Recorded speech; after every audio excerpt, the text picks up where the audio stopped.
తాకట్లో ఉన్న బంగారాన్ని విడిపించి ఆ రోజున మార్కెట్ ధర కట్టి మిగిలిన డబ్బును మీకు అందిస్తుంది కొమ్మూరి గోల్డ్.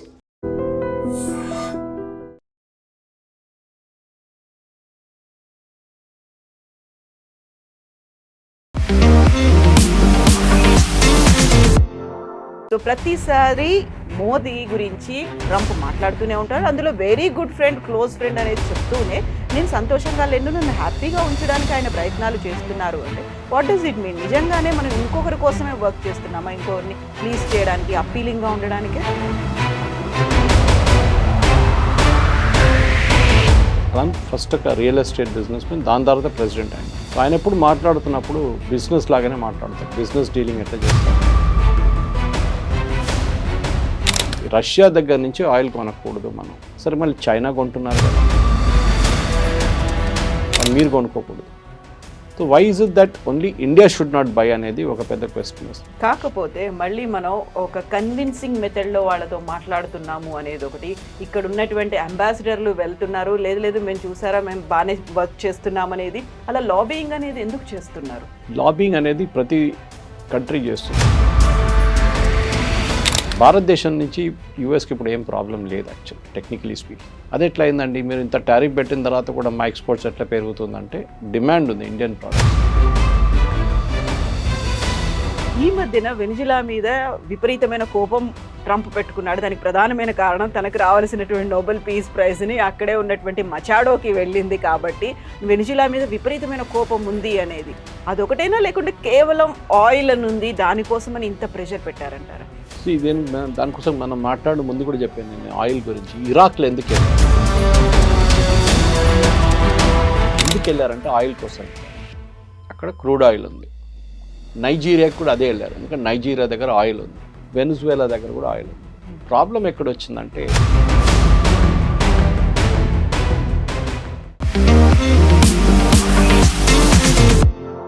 నమస్తే, నేను Kavitha. Welcome to I dream news and నిజాలు. నేను సంతోషంగా లేనని మోదీకి తెలుసు. నన్ను సంతోష పెట్టడానికే ఆయన ప్రయత్నం చేస్తున్నారు. ఒకవేళ రష్యా నుంచి కనుక చమురుని ఇలాగే కొనుగోలు చేస్తే మేము టారిఫ్లను పెంచుతాము. అమెరికా అధ్యక్షుడు డొనాల్డ్ ట్రంప్ చేసినటువంటి వ్యాఖ్యలు ఇవి. నిజంగా ఇంకొక దేశాధ్యక్షుని సంతోష పెట్టడానికే మోదీ ప్రయత్నాలు చేస్తున్నారా? మన దేశ ప్రయోజనాలు ముఖ్యం కాదా? మనతో పాటుగా ఉన్నారు సీనియర్ జర్నలిస్ట్ సురేష్ కొచ్చతిల్ గారు. సార్ నమస్తే. సో ప్రతిసారి మోదీ గురించి ట్రంప్ మాట్లాడుతూనే ఉంటారు. అందులో very good friend, close friend అనేది చెప్తూనే నేను సంతోషంగా లేను, నన్ను హ్యాపీగా ఉంచడానికి ఆయన ప్రయత్నాలు చేస్తున్నారు అంటే వాట్ డస్ ఇట్ మీన్? నిజంగానే మనం ఇంకొకరి కోసమే వర్క్ చేస్తున్నామా? ఇంకొకరిని ప్లీజ్ చేయడానికి, అప్పీలింగ్గా ఉండడానికే?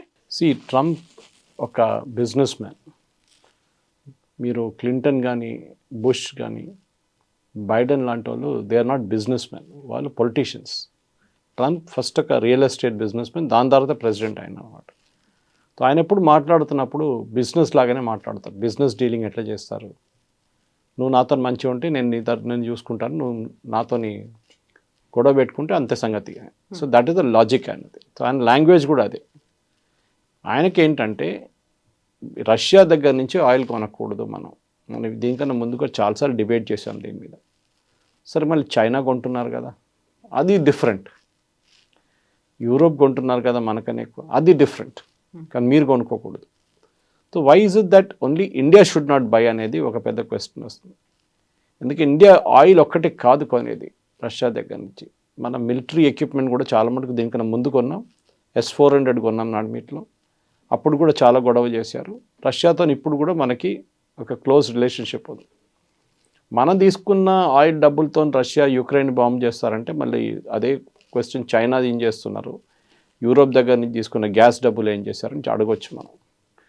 ఇది అప్పుడప్పుడు ప్రెసిడెంట్ ట్రంప్కి ఒక థ్రిల్ ఉందన్నమాట ఇట్లా చెప్పడానికి.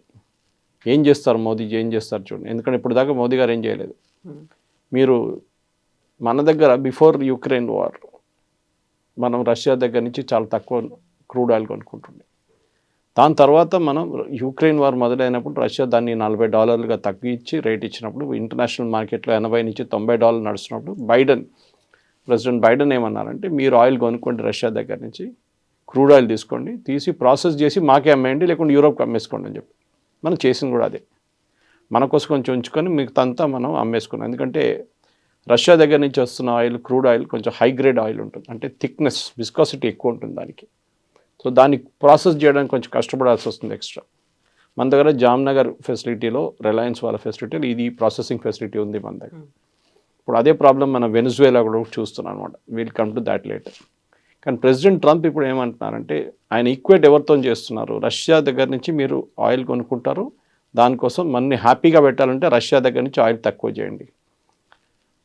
నేను లేటెస్ట్ ఫిగర్స్ కూడా మీకు కోట్ చేస్తాను. మనం ఇప్పుడు 62% మన ఆయిల్ రష్యా దగ్గర నుంచి తీసుకుంటున్నాం, 62%.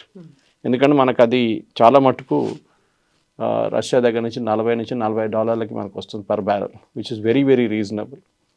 ఇంటర్నేషనల్ మార్కెట్స్ ఇప్పుడు కూడా 70 నడుస్తుంది, $30 తక్కువ, చాలా తక్కువ మనకి. అదే టైంలో మన అమెరికా దగ్గర నుంచి కూడా క్రూడ్ ఆయిల్ కొంటున్నాం మనం. కానీ ఇప్పుడు దాని ముందు తక్కువ ఉండే, ప్రెసిడెంట్ ట్రంప్ వచ్చిన తర్వాత కొంచెం ఎక్కువ చేసాం ఇప్పుడు. ఫర్ ఎగ్జాంపుల్ అమెరికా దగ్గర నుంచి మనం కొనేదానికి ఇప్పుడు మనం లాస్ట్ 2 months మనం అమెరికా నుంచి ఎక్స్పోర్ట్స్ చాలా ఎక్కువ చేసుకున్నాం, క్రూడ్ ఆయిల్ ఎక్స్పోర్ట్స్. సో ఈ పరిస్థితుల్లో కొత్త టారిఫ్లు పెడతాను, మీరు నన్ను హ్యాపీగా పెట్టుకోకపోతే అంటే ఎందుకు ఇట్లా చెప్తున్నారు అనేది ఉంది. సో ఆబ్వియస్లీ ట్రంప్కి ఇట్ ఇస్ బియాండ్ ఆయిల్. ఆయనకంటే మా దగ్గర నుంచి కొంచెం ఆయుధాలు కొనండి, ఇంకా కొంచెం అపాషే హెలికాప్టర్స్ కొనండి, F-35 మీరు కొంటలేడు నా దగ్గర. అక్కడ చూడండి సౌదీ అరేబియా వాళ్ళు కొన్నారు. సౌదీ అరేబియా ఏం చేసుకుంటారు, మ్యాక్సిమం యెమెన్లో వెళ్ళి యెమెన్లో బాంబింగ్ చేస్తారు వాళ్ళు. అది మనకు అది కాదు కదా. మనకు ఒక 2.5 front వార్ ఉంది, ఒకటి చైనా, పాకిస్తాన్, ఒకటి బంగ్లాదేశ్.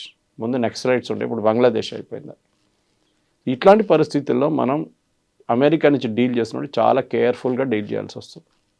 ఒకటి, డోంట్ గెట్ ఎక్సైటెడ్. ఇప్పుడు ఇంటర్నేషనల్ పాలిటిక్స్లో షబాజ్ షరీఫ్ లా కానీ, అసీమ్ మునీర్లా కానీ, మొహమ్మద్ యూనిస్ లాగా ఎక్సైట్ కాకూడదు. ఎప్పుడైనా డీల్ చేసినప్పుడు ఇంటర్నేషనల్ పాలసీలో డిప్లొమసీ చాలా సాఫ్ట్గా మాట్లాడాలి. జయశంకర్ గారు మాట్లాడతారు చూడండి, చెప్పాల్సిన పాయింట్ చెప్పేసేయాలి.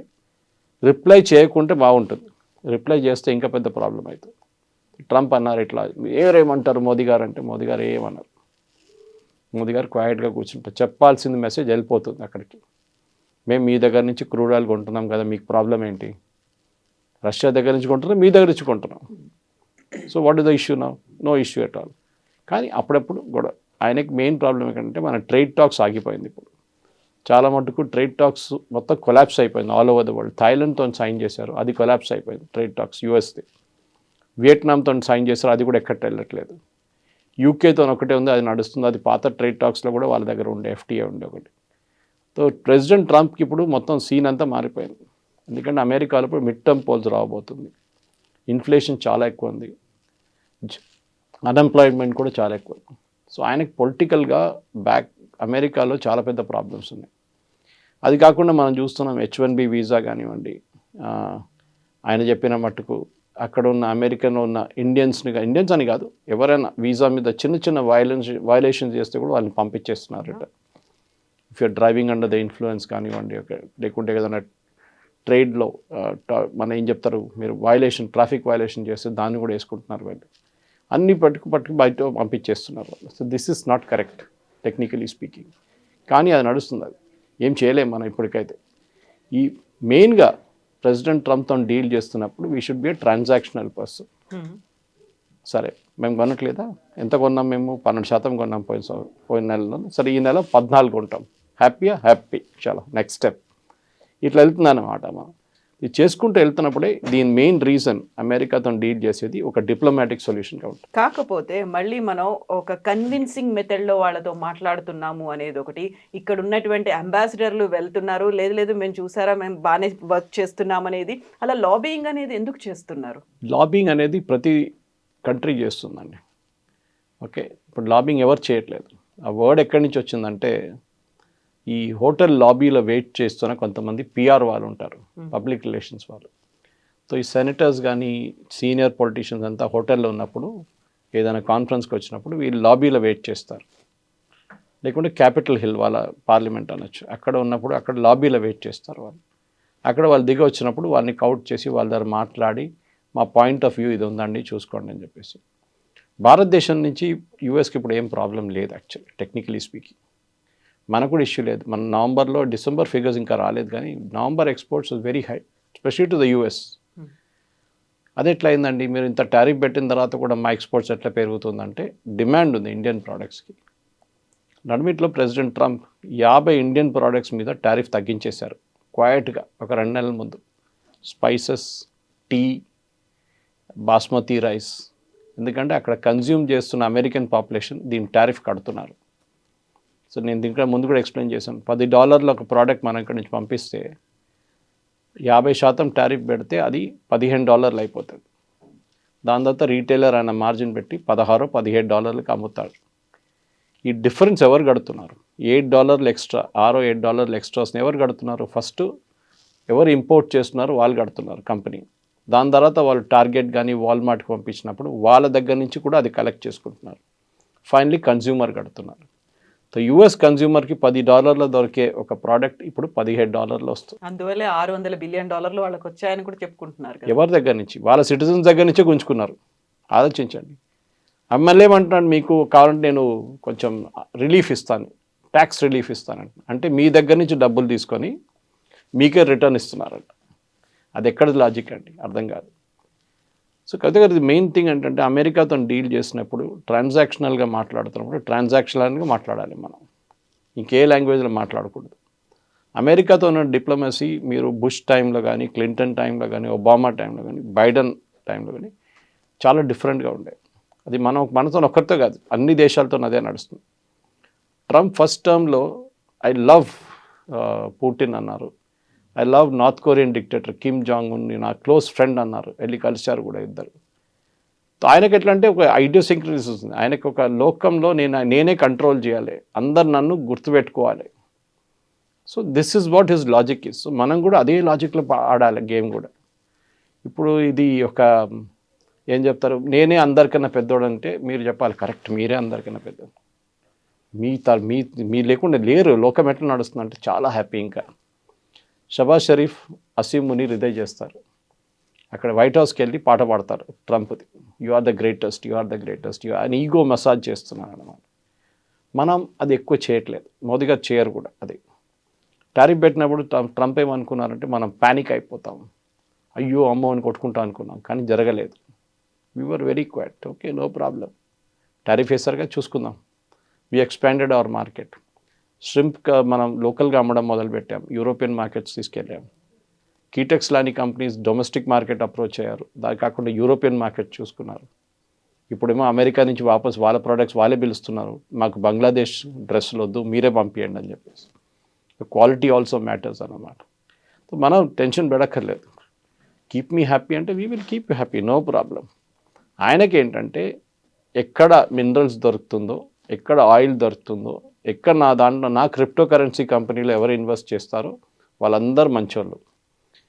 ఇదే మడూరో వెనజువేలన్ ప్రెసిడెంట్ ఒక $100 బిలియన్ ట్రంప్ కంపెనీలో పెట్టారనుకోండి, ఇప్పుడు దాకా ఆయన అక్కడ ప్రెసిడెంట్గానే ఉండిపోతుండే వెనజువేలాది. అన్ని సాత్కూన్ మాఫ్ అంటారు కదా, అలా అన్ని పోయేవి. కరెక్ట్. ఇది so this is what it is all about. End of the day Trump politics చాలా క్లియర్. ఆయనకు తెలుసు ఆయన ఉండబోయే 4 సంవత్సరాలు, దీని తర్వాత నెక్స్ట్ ప్రెసిడెంట్ ఎవరు వస్తారో తెలియదు, వాళ్ళు వచ్చిన పాలసీ కంటిన్యూ కావాలని లేదు. యూరోపియన్స్ ఇప్పుడు ఏం అనట్లేదు. కియర్ స్టామర్ కూడా డిప్లొమాటిక్లీ అక్కడ లేని ఇక్కడ లేని అట్లా మాట్లాడుతున్నారు. అమెరికాలో ఉన్న ఆయన ఏమన్నారు, వెస్టర్న్ హెమిస్ఫియర్ వైపు ఎవరు రాకూడదు, సో ఈ keep away from western hemisphere. మనం ఇప్పుడు యుఎస్ ఆయిల్ కొంటున్నప్పుడు మనం ఎంత దూరం నుంచి తీసుకొస్తున్నాం ఆలోచించండి. Geographically it is very far. మనం సౌదీ అరేబియా దగ్గర నుంచో, లేకుంటే బహ్రెయిన్ దగ్గర నుంచో, ఖతార్ దగ్గర నుంచి న్యాచురల్ గ్యాస్ కొనుక్కుంటే మనకు చాలా దగ్గర, 3 రోజులు వచ్చేస్తుంది మనకి షిప్. అది కాదు కదా, అమెరికా నుంచి రావాలి, మొత్తం తిరిగి రావాలి. So it takes a long time and cost కూడా చాలా ఎక్కువ. కానీ అప్పుడప్పుడు we have to keep America happy, అదొక పాలసీ. బట్ మనం అంత సటిల్గా ఉండాల్సినటువంటి అవసరం ఏముంది? అంత కామ్గా సైలెంట్గా ఉండి బోల్డ్ అని క్వశ్చన్స్ ఉన్నాయి, దేని గురించి మాట్లాడకుండా ప్రతిసారి మనల్ని ప్రొవోక్ చేస్తున్నట్టుగా ఉంటే, నాట్ ఓన్లీ మోదీ, మొత్తం భారతదేశాన్ని అంతా అలా ప్రొవోక్ చేస్తున్నట్టుగా ఉంటే కామ్‌గానే పని చేసుకుంటూ వెళ్తున్నాం. ఇది కాకపోతే ఇంకోటి అన్నట్టుంటే అక్కడ బోలెడన్ని క్వెషన్స్ వస్తున్నాయి. ఆన్సరబుల్‌గా ఉన్నారా? అకౌంటబిలిటీ ఉందా? అనేది ఉంది. ఆ తర్వాత ఇప్పుడు వెరీ రీసెంట్‌గా వెనిజువేలా మీద అటాక్ చేసి అక్కడ ఉన్నటువంటి ప్రైమ్ మినిస్టర్‌ని పట్టుకెళ్ళిపోతే మనం ఏం మాట్లాడకుండానే అలాగే సైలెంట్ స్పెక్టేటర్స్ లాగా ఎందుకున్నారు? Why we are not taking any stand అనేది వస్తుంది కదా! అది అమెరికా అంటే భయమా? అనేటువంటి క్వెషన్‌లు కూడా ఉన్నాయి కదా! Why should be take a stand? Venezuelan president మనకేమైనా పెద్ద పనేం చేసి పెట్టారు? ఏం చేయలేదు కదా. ఇన్ఫ్యాక్ట్ మన దగ్గర ఉన్న ఓఎన్జీసీది ఒక ఇంటర్నేషనల్ ఆర్మ్ది అక్కడ డ్రిల్ చేస్తున్న కంపెనీ డబ్బులు మనకి ఇంకా రాలేదు. రోజుకి 5,000 బ్యారెల్ ఇస్తున్నారు, అది మనకు రాలేదు లాస్ట్ 5 సంవత్సరాల్లో. వాళ్ళ ప్రాబ్లమ్స్ వాళ్ళకు ఉందిలే, అది సపరేట్. సో మన ఎందుకు వెనిజువేలన్ ప్రెసిడెంట్ పట్టుకెళ్తే పెట్టుకెళ్ళారు కథ. మన ప్రెసిడెంట్ పట్టుకెళ్ళలేదు కదా. Why should be react? We will react. Suppose Asim మున్నీని పట్టుకెళ్ళారు అనుకోండి, then we will react to it. అరే మీరు చేసిన తప్పని చెప్తాం అప్పుడు, ఎందుకంటే పాకిస్తాన్ దగ్గరే కదా, ఒక ఇంపాక్ట్ ఉంది. ఎక్కడో ఉన్న వెనిజువేలాలో ఎవరు రియాక్ట్ అయ్యారు చూడండి. లోకంలో ఏ కంట్రీస్ రియాక్ట్ అయ్యారు? లాటిన్ అమెరికాలో 2-3 కంట్రీస్ రియాక్ట్ చేశారు.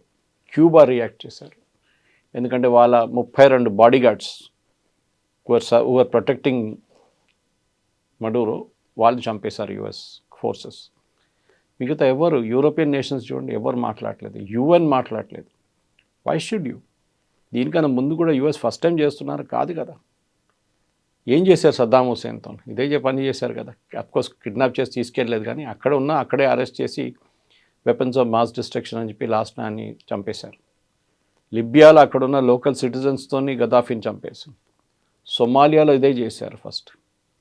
వియట్నాంలో ఏం చేశారు మనకు తెలిసింది, అక్కడ ఓడిపోయారు అమెరికా చేస్తుందని అన్నిటికీ మనం రియాక్ట్ కాకలేదు. దట్స్ వై సార్ డిప్లొమసీలో చాలా ఇంపార్టెంట్ కవిత గారు, that you should learn how to keep your mouth shut.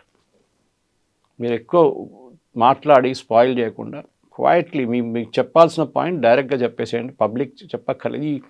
ఈ ప్రశ్నలు అడుగుతుంది ఎవరైనా నా ఫస్ట్ క్వశ్చన్, ఎవరు ఇక్కడున్న local politicians, opposition parties. Exactly. America అంత డిక్టేటర్షిప్ చూపిస్తూ ఉంటే మనం ఏమీ మాట్లాడట్లేదు. అదే అమెరికా అందరి మీద అటాక్ చేస్తుంది. వాట్ ఇఫ్ మన మీద కూడా అలాంటి శాంక్షన్స్ ఇప్పటికే ఉన్నాయి, టారిఫ్లు ఉన్నాయి, అలాంటి ఒక ప్రెషర్ అనేది మన మీద కూడా తీసుకొస్తే? అదే వాజ్పేయి గారు పాత వీడియో నిన్న బయటకు వచ్చింది ఒకసారి, అది వైరల్ అయింది. ఇప్పుడు పోఖ్రాన్ బ్లాస్ట్ చేసే ముందు అమెరికా చాలా ప్రెషర్ పెడుతుండే మన మీద. మన్మోహన్ సింగ్ టైంలో కూడా మనం చూసాం, ఇది నరసింహారావు టైంలో కూడా చూసాం. We were ready with a nuclear test. అమెరికాకి ఎట్లనో తెలిసిపోయింది, అది ప్రెషర్ పెట్టి ఆపేశారు. అప్పుడు మనం ఏమైనా చెప్పామా? అమెరికా మా మీద ప్రెషర్ పెట్టింది, అది చేసింది, ఇది చేసింది, ఏం చెప్పలేదు. నరసింహారావు గారు క్వైట్గా ఉన్నారు. ఆ లెసన్ నేర్చుకున్నాము. So what did you do? Vajpayee గారు వచ్చినప్పుడు అదే న్యూక్లియర్ టెస్ట్ మళ్ళీ మొదలు పెట్టాం. కానీ ఏం చేసాం? పొద్దున పూట పని చేయకుండా రాత్రిపూట పని చేసాం. ఇప్పుడు శాటిలైట్స్, ఓవర్ హెడ్ శాటిలైట్, దాన్ని డిటెక్ట్ చేయలేక, అండ్ సడన్గా జరిగినప్పుడు సిఏఏలో పెద్ద ఒక భూకంపం వచ్చింది. ఇది ఎట్లా జరిగింది? మనకు తెలియకుండా ఇండియా ఎట్లా చేశారు ఇదంతా? ఎందుకంటే ఒక న్యూక్లియర్ టెస్ట్ చేయడానికి చిన్న పని కాదు, దివాళీ పటాక కాదు. చాలా మటుకు గ్రౌండ్ వర్క్ ఉంటుంది, డ్రిల్లింగ్ వర్క్ ఉంటుంది, అన్నీ నడుస్తుంది. కానీ ఏం తెలియకుండా పొద్దున్న చూస్తే ఆ గ్రౌండ్ అంతా క్లియర్గా ఉంది. రాత్రిపూట మళ్ళీ మన వాళ్ళు తవ్వుతున్నారు, పొద్దున పూట మళ్ళీ మట్టేసి కవర్ చేసేస్తున్నారు.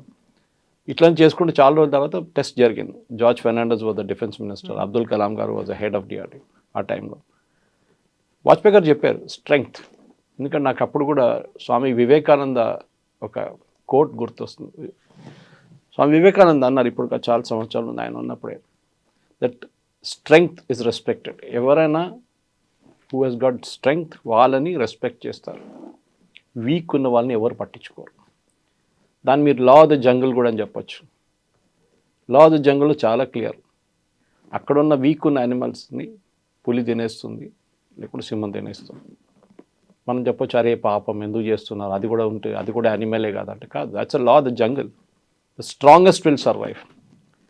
సో మన స్ట్రెంగ్త్ మనం పెట్టుకొని చాలా మటుకు ఎక్కడో ఏదో జరిగితే మనం కామెంట్ చేయక్కర్లేదు.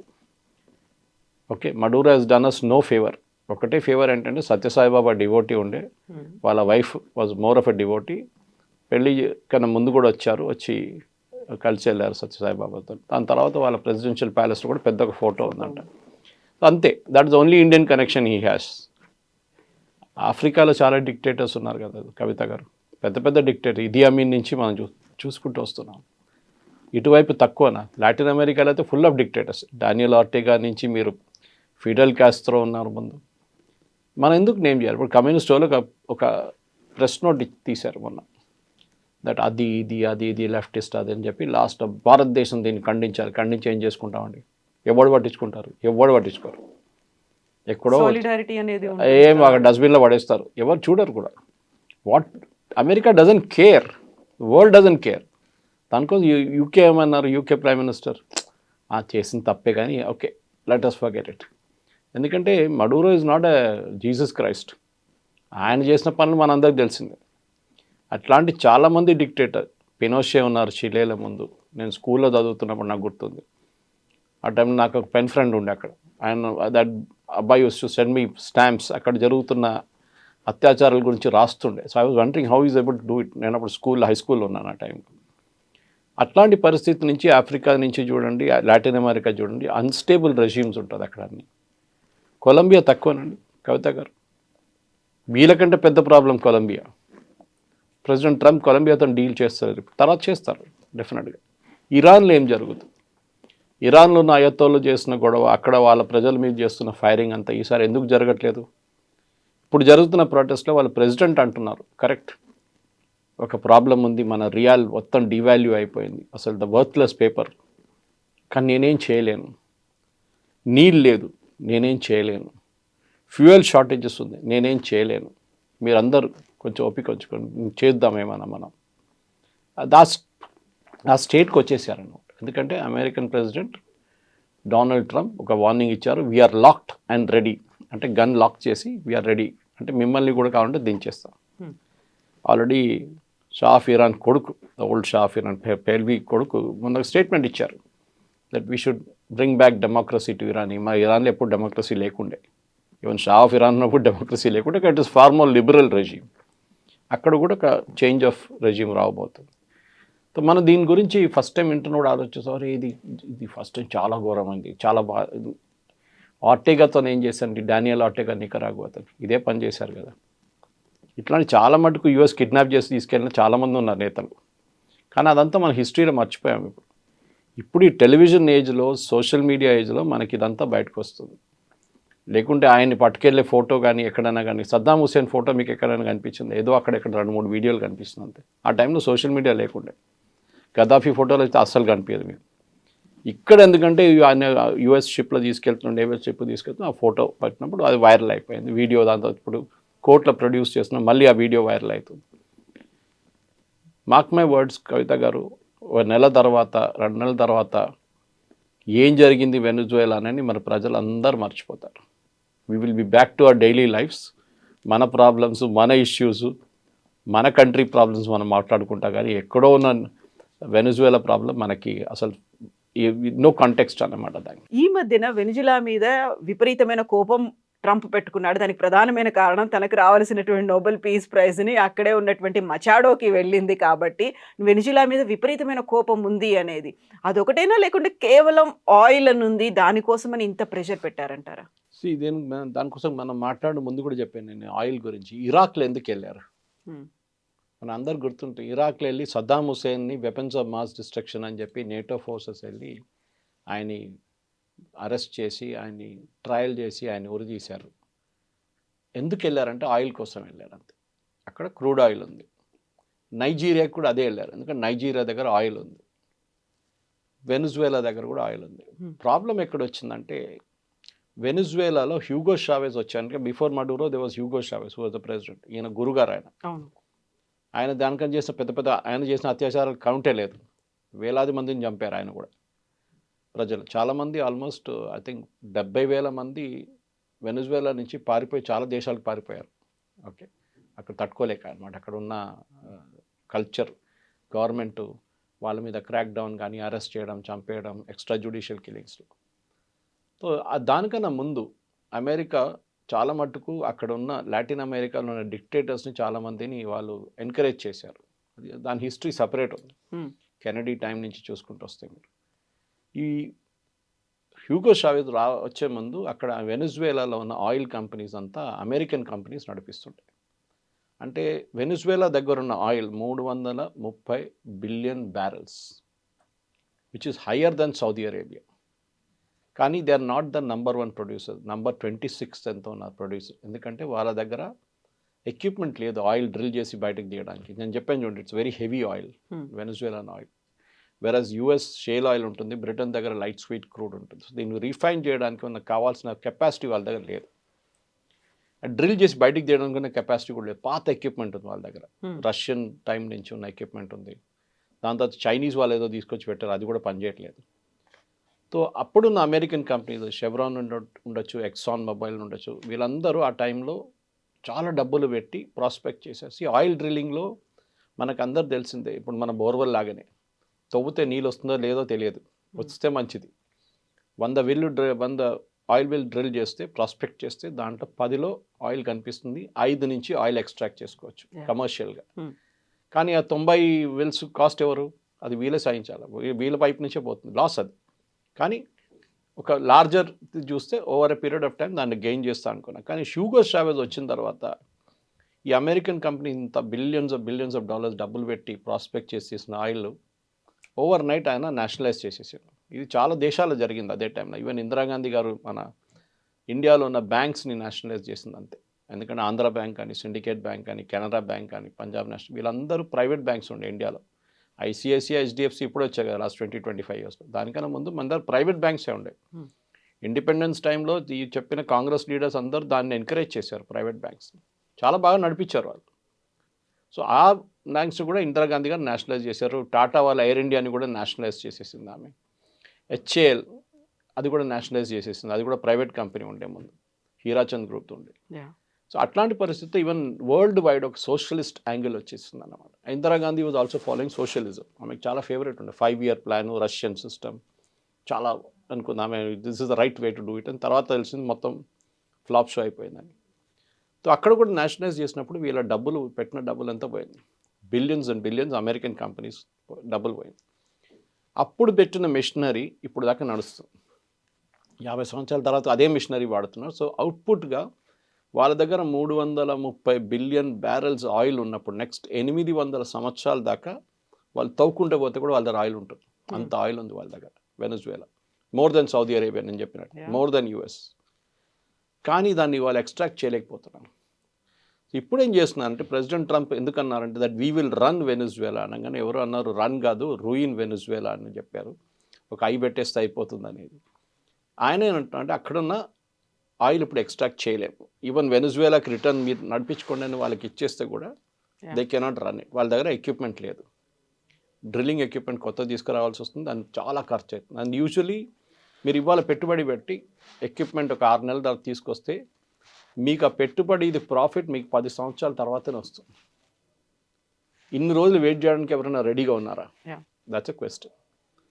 సో ఇట్లాంటి పరిస్థితుల్లో వెనజువేలా ఏం చేశారంటే చాలా మట్టి ఇంటర్నేషనల్ వాళ్ళకి కొంచెం ఫ్రెండ్లీగా ఉన్న నేషన్స్ దగ్గర అన్నారు, మీరు వచ్చి ఇక్కడ ఇన్వెస్ట్ చేసుకోండి, మా దగ్గర ఒక ఆయిల్ వెల్స్ మీరు తీసుకోండి, ఒక సెట్ మీరే డ్రిల్ చేసి మీరు తీసుకెళ్ళిపోండి, మాకు రాయల్టీ ఇచ్చేసేయండి, పర్ బ్యారెల్ ఇంత, $5 ఎంతైనా, that agreement they would have signed.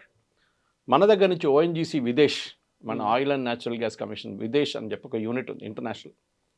మనం అక్కడ వెళ్ళి డ్రిల్ చేయడం మొదలుపెట్టాం. We started producing oil.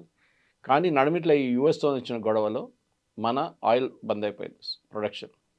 మనకి రావాల్సిన రాయల్టీ రావట్లేదు, మనకి రావాల్సిన డబ్బులు లేవు, ఏం రావట్లేదు. సో ఆల్మోస్ట్ $1 బిలియన్ మనం అక్కడ ఖర్చు చేశాం వెనజువేలాలో. సో బహుశా ఈ ఆపర్చునిటీతో ట్రంప్ ఏమంటారంటే ఓకే అక్కడున్న కంపెనీలు ఇంటర్నేషనల్ కంపెనీస్ వాళ్ళు నడిపించుకోండి, except for China, you won't allow China's companies. మిగతా ఎవరు, ఎందుకంటే ఈ వెనజువేలన్ ఆయిల్లో అందరికైనా పెద్ద బయర్ చైనా. ఇన్ఫ్యాక్ట్ మొత్తం లాటిన్ అమెరికాలో కవిత గారు కంప్లీట్గా చైనీస్ డామినెన్స్ ఉంది. మీరు ఎక్కడని చూడండి, మీరు చిలీ నుంచి, నికరాగ్వా నుంచి, ఎక్వడార్ నుంచి ఎక్కడ చూసినా China has invested billions and billions Latin అమెరికాలో. So one of the reason president ట్రంప్కి ఇంత కోపం ఎందుకంటే చైనా మీద కోపం ఉంది. వాళ్ళని అక్కడి నుంచి ఎట్లా తెలియదు. ఎందుకంటే మీకు గుర్తుంటుంది పనామా కెనాల్ డిస్ప్యూట్ వచ్చినప్పుడు ఆయన ఏమన్నారు, పనామా కెనాల్ కట్టింది మేము, మా దగ్గర చాలామంది చనిపోయారు కట్టినప్పుడు, అంత కష్టం ఉండేది చాలా అది కన్స్ట్రక్ట్ చేయడానికి. అంతా అయిన తర్వాత ఇప్పుడు చైనీస్ వాళ్ళు వచ్చి కూర్చున్నారు అక్కడ, మా ఆర్మీ షిప్స్, మా నేవల్ షిప్స్ అక్కడి నుంచి వెళ్తున్నాడు, వీళ్ళు మానిటర్ చేస్తున్నారు, వీ వోంట్ అలౌ దిస్ అన్నారు. Exactly Panama is for us అని చెప్పారు. ఇది జరుగుతుంది అన్నమాట. ఈ పరిస్థితుల్లో ఇప్పుడు ఏం చేయబోతున్నారు అంటే ఒకటి మనకి మన $1 బిలియన్ ఇన్వెస్ట్ చేసి మనకు బహుశా ఇంకా అది రిటర్న్ తీసుకొచ్చి, లేకుంటే we can continue drilling. American companies big స్టైల్లో దిగుతారు. కానీ నేను చెప్పిన ప్రాబ్లం ఉంది.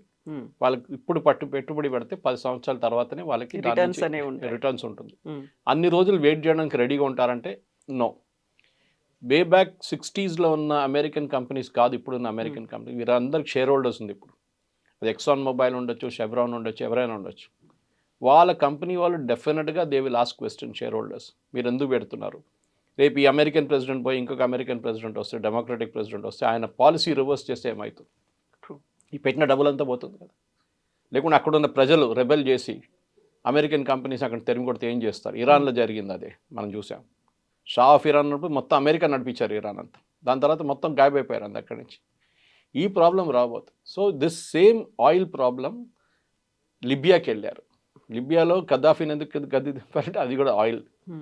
సో అమెరికాకి ఆయిల్ ఒక డిమాండ్ ఉంది, పెద్ద డిమాండ్. కానీ లాస్ట్ 10, 15, 20 సంవత్సరాల్లో చైనా హస్ రీప్లేస్డ్ యుఎస్. ప్రతి చోట్ల ఆఫ్రికాకి వెళ్ళండి మొత్తం చైనీస్ రీప్లేస్మెంట్ ఉంది అక్కడ. పాకిస్తాన్ చూడండి, ఇప్పుడు యుఎస్ వచ్చేదాకా చైనీస్ కూర్చున్నారు. బెల్ట్ రోడ్ ఇనిషియేటివ్ అని చెప్పి వాళ్ళ దగ్గర పెద్ద స్కామ్ ఉంది ఒకటి. డబ్బులు పెడతారు, ఈ మన మనీ లెండర్స్ లాగా అనమాట. మన దగ్గర డబ్బులు ఇస్తారు చూడండి, మనీ లెండర్స్. ఇచ్చిన తర్వాత అది కట్టలేకపోతారు వాళ్ళు, అప్పు గుంజుకుంటారు వాళ్ళ అసెట్. సో ఇప్పుడు చైనాని ఏమీ అనలేక ఇంకొకరి మీద ప్రతాపాన్ని చూపిస్తున్నారు. అండ్ స్లోలీ ఇప్పుడు వార్నింగ్ ఏంటంటే చైనాకి, మీరు వెనిజువేలా పెట్టిన డబ్బులంతా పోయింది complete. You can just forget it. మీరు 10 బిలియన్ పెట్టారా, 15 బిలియన్ పెట్టారా, మీరు దానికి కావాల్సిన క్రూడ్ ఆయిల్ అయితే తీసుకెళ్ళిపోయారు.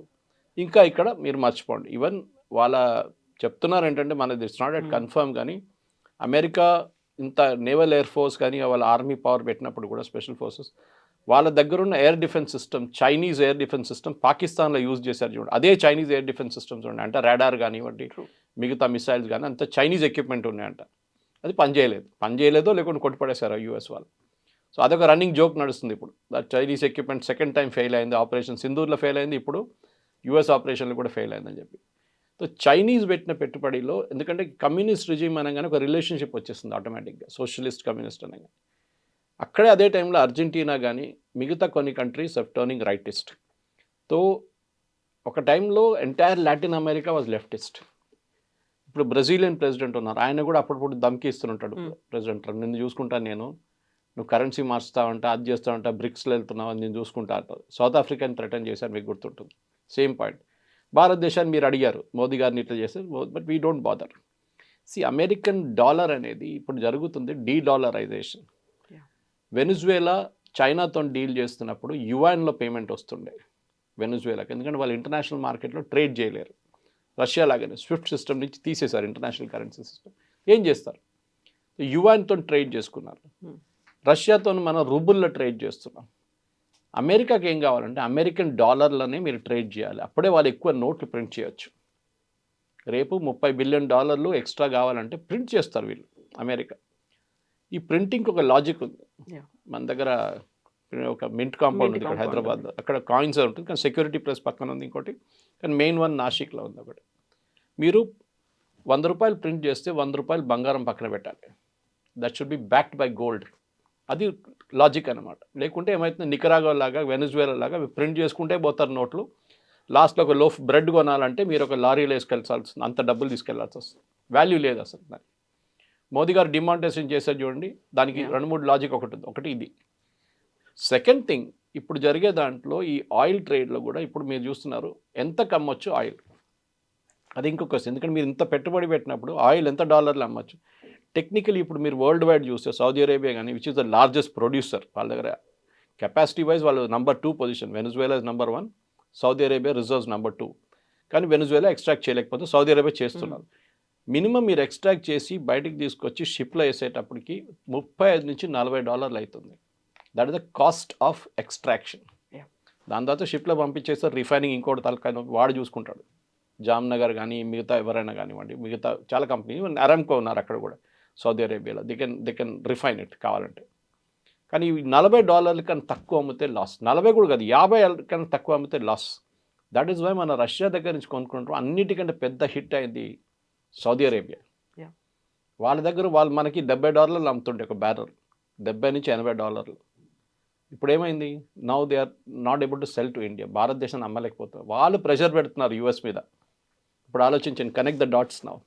President Trump is not speaking for US, మీరు రష్యా దగ్గర నుంచి బంద్ చేస్తే మీరు ఎక్కడి నుంచి కొనాలి?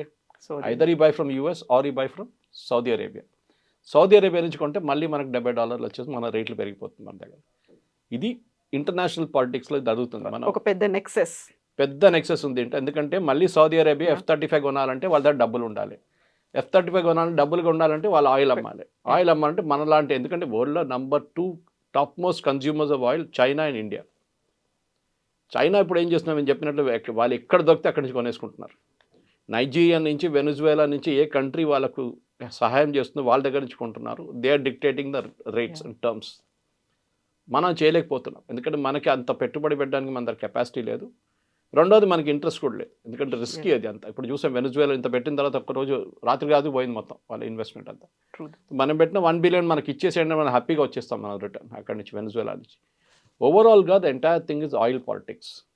దాంట్లో ఈ Venezuelan oil is the most crucial ఎందుకంటే దాన్ని ఎక్స్ట్రాక్ట్ చేసి ఈ హెవీ ఆయిల్ని ప్రాసెస్ చేయడానికి యూఎస్లో towards Canadian side heavy oil, ఈ క్రూడ్ ఆయిల్ ప్రాసెసింగ్ చేసే చాలా మటుకు రిఫైనరీస్ ఉందన్నమాట. అది ప్రాసెస్ చేయలేకపోతున్నారు వీళ్ళు ఎందుకంటే ఆ ప్లాంట్స్ అన్నీ ఇప్పటిదాకా మూతపడి ఉండే. Because Canadian crude is also heavy crude like Venezuela. So అది వరల్డ్లో top 3 producer Saudi Arabia, Venezuela was a producer, Russian oil మొత్తం బ్లాక్, వెనుజువేలా ఆయిల్ మొత్తం బ్లాక్. ఇప్పుడు మిగిలిందంతా Saudi Arabia and plus Gulf countries. ఇప్పుడు అక్కడి నుంచి కొనాల్సింది. డోంట్ బి సర్ప్రైజ్ కవిత గారు, రేపు ఈ వెనుజువేలా ఆయిల్ నెక్స్ట్ 2 సంవత్సరాలు బయటికి రాకపోతే అందరికన్నా ఎక్కువ ప్రాఫిట్ సంపాదించేది ఈ గల్ఫ్ కంట్రీస్. ఇది జరగబోతున్నాను. Thank you so much. Thank you. Thank you.